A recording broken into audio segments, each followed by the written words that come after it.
और ये सारा का सारा बवंडर क्यों किया जा रहा है भाई और बहनों, पता है? ये गुरुजी के जो लड़के हैं ना, ये चुनाव लड़ने की तैयारी में, चुनाव लड़ने की तैयारी में, और ये बीजेपी सरकार से ये टिकट प्राप्त करने के लिए इतनी चापलूसी कर रहे हैं कि हमारे को अब की बार बीजेपी से टिकट मिल जाए, रोहतक से या सोनीपत से, और कोई लेन देन नहीं है। केवल चुनाव लड़ने के लिए, बीजेपी सरकार से टिकट प्राप्त करने के लिए इतनी चप्पल चाटी जा रही है, इतनी गुलामी की जा रही है, कैसे भगत समाज की मर्यादा तुड़वाई जा रही है। आप देख लेना, ये गुरुजी का बड़े वाला लड़का, ये लोग क्यों कर रहे हैं अपनी मार्केटिंग इतनी?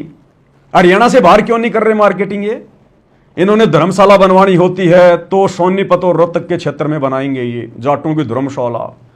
इन्होंने अगर चंदा देना है धर्मशालाओं में कहीं भी समाज में, तो रोहतक और सोनीपत के आसपास देंगे। ये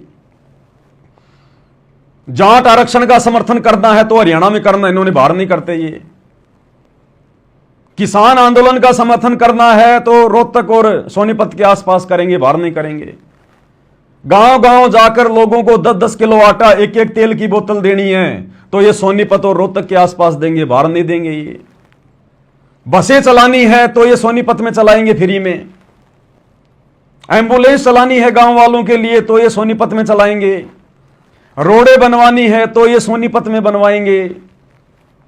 और समाज में कोई पैसा देना है, मर्यादा तुड़वानी है भक्तों की, तो रोहतक और सोनीपत के आसपास। क्यों भाई? हिंदुस्तान में और जगह इन चीजों की आवश्यकता नहीं है क्या? ये सारे के सारे भिखारी सोनीपत और रोनीपत में पैदा है क्या? अरे रोहतक और सोनीपत में दुनिया के सबसे ज्यादा भिखारी हैं क्या, जो तुम रोजाना जा जाके उनको 10-10 किलो आटा जबरदस्ती बिन बुनाए मेहमान की तरह? और देश दुनिया में भिखारी नहीं है?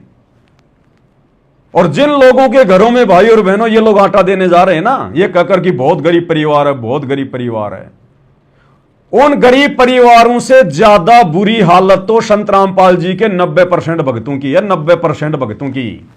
छत्तीसगढ़ में जाके देखो, बिहार में जाके देखो, मध्य प्रदेश में जाके देखो, जिन लोगों को ये भिखारी कहकर और वीडियो बनाते हैं जा जाकर संत रामपाल जी ने दाल चावल आटा तेल नमक साबुन भेजे हैं, उन लोगों से ज्यादा बुरी हालत तो संत रामपाल जी के 90% भक्तों की है आज वर्तमान में।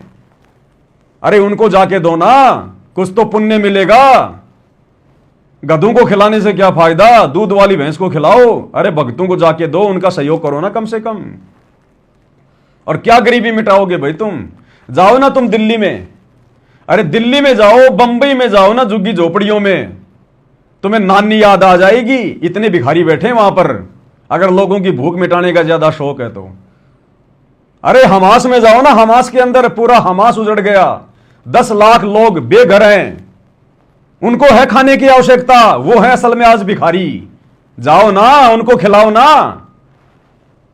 ये सारे भिखारी सोनीपत में पैदा हो गए, हरियाणा में पैदा हो गए, धनाना के आसपास। ये जबरदस्ती का माहौल बनाया जा रहा है भाई और बहनों, टिकट प्राप्त करने के लिए। टिकट मिल जाए तो फिर इन लोगों के पास जा जाकर वोट मांगने के लिए कि देखो जी हमने आपका मकान बनवाया था, देखो जी हमने आपके मकान का गेट लगवाया था, देखो जी हम वही हैं सतलोक आश्रम वाले जो एक बार आए थे, 10 दिन का राशन दे गए थे और बोले दोबारा आएंगे, फिर हमने मुंह भी नहीं दिखाया। और देखो जी आज हमारे को टिकट मिल गई हरियाणा सरकार की मेहरबानी से, अजी हाथ जोड़ते हैं वोट हमें देना। इसलिए ये भिखमंगे ये गंदी राजनीति कर रहे हैं भगत होकर, भगत समाज की मर्यादा तोड़वा रहे हैं ये लोग। इनका ये टारगेट है इन लोगों का, इनको भक्ति नहीं करनी, इनको भक्ति वक्ति से, भगवान से, गुरु से कोई लेन देन नहीं है। इनको तो यही काल की गंदी व्यवस्था में सड़ना है, अगले जन्म में गधा कुत्ता बन के यहीं पे कष्ट भोगने इनको।